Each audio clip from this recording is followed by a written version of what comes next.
आपको ध्यान होगा, जब मैंने आपको डाटा टाइप के बारे में बताना शुरू किया था, तब मैंने आपको बताया था कि कंप्यूटर को डाटा टाइप की सहायता से पता लग जाता है कि कौन सा रिकॉर्ड वैलिड है, कौन सा इनवैलिड है।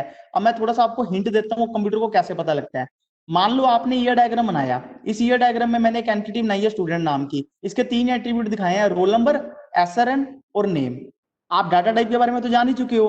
रोल नंबर के लिए मैंने डाटा टाइप लिया टिनी इंट, एसआरएन के लिए इंट। क्यों एसआरएन के लिए डाटा टाइप इंट लिए? क्योंकि आपको पता है कि एसआरएन थोड़ा सा लेंथी इंटीजर होता है। नेम के लिए मैंने varchar 20 means variable length character string. Variable length क्यों ली है? क्योंकि मैंने आपको बताया था कि नेम की जो वैल्यूज होंगी वो फिक्स नहीं है, उसमें करेक्टर की जो लेंथ, स्ट्रिंग की जो लेंथ है, किसी में 5 करेक्टर्स हो सकती है, किसी में 3 करेक्टर्स हो सकती है, किसी में 4। मींस वो नाम कभी भी सेम करेक्टर से मिलकर नहीं बना होता। मान लो आपने पहला रिकॉर्ड इंसर्ट करना शुरू किया, या आपने टेबल बनाया डीवीएमएस का कंप्यूटर में, एसआरएन रोल नंबर नेम। मान लो आपने पहला एसआरएन स्टोर किया स्टूडेंट के लिए 10003। कंप्यूटर क्या करेगा? इस एसआरएन को मैच करेगा, इस एसआरएन को मैच करेगा, ये एसआरएन की डाटा टाइप चेक करेगा। आपने एसआरएन की डाटा टाइप क्या डिक्लेयर की थी? इंट। कंप्यूटर देखेगा क्या 10003 इंट डाटा टाइप में आता है, वो देखेगा बिल्कुल सही है, रेंज भी सही है, रेंज में भी आ रहा है, मींस ये सही है, मतलब कोई प्रॉब्लम नहीं है। फिर आपने स्टूडेंट का रोल नंबर एंटर किया 3। जैसे ही आपने रोल नंबर एंटर किया, कंप्यूटर चेक करेगा क्या रोल नंबर की डाटा टाइप क्या है? टिनी इंट। क्या 3 आपका टिनी इंट की रेंज में आता है? मींस 3 क्या टिनी इंट की डाटा टाइप में फिट होता है? आपने देखा जी बिल्कुल 3 तो टिनी इंट की वैलिड है, तो ये भी कोई दिक्कत नहीं आएगी। फिर रिकॉर्ड की लास्ट फील्ड है नेम। आपने नेम स्टोर किया रमन। रमन क्या? Group of 5 characters. Computer check करेगा आपने नेम की डाटा टाइप क्या डिक्लेयर की है? आपने डिक्लेयर की थी वेरिएबल लेंथ की कैरेक्टर स्ट्रिंग। मैक्सिमम कैरेक्टर कितने हो सकते थे? 20। आपने कितने किए हैं? 5। कोई दिक्कत नहीं है, रिकॉर्ड हो गया आपका वैलिड, और ये रिकॉर्ड इंसर्ट हो जाएगा। इस तरीके से कंप्यूटर को पता लग जाता है। अब मान लो आपने सेकंड रिकॉर्ड एंटर करना शुरू किया, आपने लिख दिया 1000 और आपसे गलती से ए प्रेस हो गया। मींस करना तो आप 4 चाहते थे, बट आपसे प्रेस हो गया ए। कंप्यूटर ने तो चेक करना है, कंप्यूटर चेक करेगा कि एसआरएन की डाटा टाइप क्या है।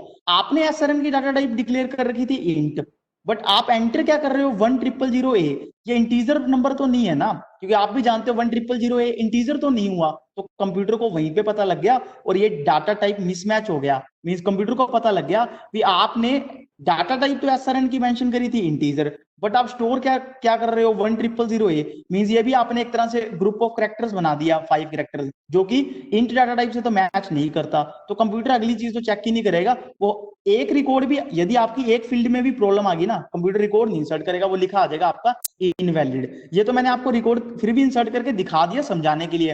एक्चुअल में तो फर्स्ट रिकॉर्ड इंसर्ट होगा, जब आप सेकंड रिकॉर्ड इंसर्ट करके देखोगे तो आप लिखा आ जाएगा इनवैलिड, और आपको चेक करना पड़ेगा कि आपसे गलती हुई है। कंप्यूटर आपको बता देगा कि ये रिकॉर्ड इनवैलिड है, क्योंकि एसआरएन की डाटा टाइप तो इंटीजर थी और आप उस हिसाब से वैल्यू इंसर्ट नहीं कर रहे। ठीक है, फिर अब हम बात कर लेते हैं, जब हम कंप्यूटर पे करेंगे तो आपको बहुत अच्छे से समझ में आएगा। अब लास्ट रिकॉर्ड की बात कर लेते हैं। मैंने लिखा 100005। कंप्यूटर पहली चीज चेक करेगा कि SRN number int data type क्या है, वो ठीक है, बिल्कुल इंट डाटा टाइप क्या है। फिर वो चेक करेगा रोल नंबर। रोल नंबर में आपने लिख दिया के। कंप्यूटर चेक करेगा रोल नंबर की डाटा टाइप क्या है। रोल नंबर की डाटा टाइप तो टिनी इंट है।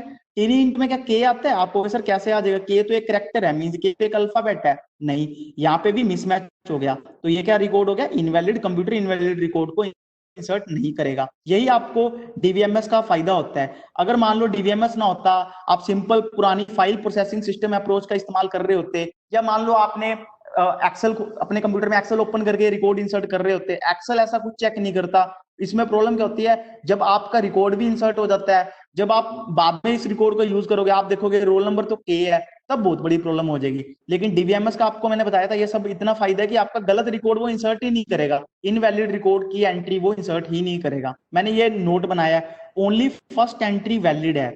सेकंड रिकॉर्ड में हमने एसआरएन एट्रीब्यूट की डाटा टाइप इंट डिक्लेयर की है, इसलिए उसमें कोई भी अल्फाबेट नहीं स्टोर कर सकते। आपने देखा ना, मैं 1000 ए स्टोर कर रहा था, ए तो अल्फाबेट है, वो इंटीजर तो है नहीं, तो ये इनवैलिड हो गया था। ऐसे ही मैंने लिखा थर्ड रिकॉर्ड में हमने रोल नंबर की वैल्यू टिनी इंट डिक्लेयर की है, उसमें कोई भी अल्फाबेट नहीं स्टोर कर सकते। आप देख रहे थे ना, मैं के स्टोर करने की कोशिश कर रहा था, के तो अल्फाबेट है, बट आपने डाटा टाइप डिक्लेयर किया रोल नंबर की टिनी इंट, तो वो भी इनवैलिड है। और मैंने नीचे लास्ट में नोट में यही लिखा है यदि एक भी रिकॉर्ड की वैल्यू डाटा टाइप के अकॉर्डिंग नहीं है, मींस मान लो एक रिकॉर्ड में कितने एट्रीब्यूट है, 3 attribute, SRN, roll number, name. यदि आपका कोई भी रिकॉर्ड में एक एट्रीब्यूट की वैल्यू में भी प्रॉब्लम है ना, तो अकॉर्डिंग नहीं है, तो रिकॉर्ड इंसर्ट नहीं होगा, एरर शो होगा। इसके बारे में मैंने आपको बताया था, वही मैंने नीचे नोट बना के लिख दिया। अब आपने देखा कि अब आप एंटिटी को भी फाइंड आउट करना सीख चुके हो, एट्रीब्यूट्स कैसे पता लगते हैं वो भी, इस पे भी बात कर ली है।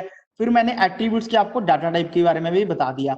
हम बेसिकली यही दो डाटा टाइप यूज करा करेंगे, एक न्यूमेरिक यूज करेंगे और एक आपकी character string data type use करेंगे। या तो वो फिक्स लेंथ कैरेक्टर स्ट्रिंग हो सकती है या वेरिएबल लेंथ, क्योंकि डाटा टाइप तो इससे अलावा भी होती है, लेकिन आपके सिलेबस में सिर्फ ये दो ही है। नेक्स्ट टाइम हम लोग कंप्यूटर में एक्चुअल में डाटाबेस को रिकॉर्ड करना सीखेंगे कि डीबीएमएस सॉफ्टवेयर में किस तरह से हम अपने डाटाबेस को पहले डिफाइन करते हैं, उसके बाद रिकॉर्ड इंसर्ट होता है। मैंने आपको बताया था ना, पहले आप डिफाइन करोगे, उसके बाद रिकॉर्ड इंसर्ट करोगे। मैं आपको ये लैपटॉप में करके दिखाऊंगा सारी चीजें।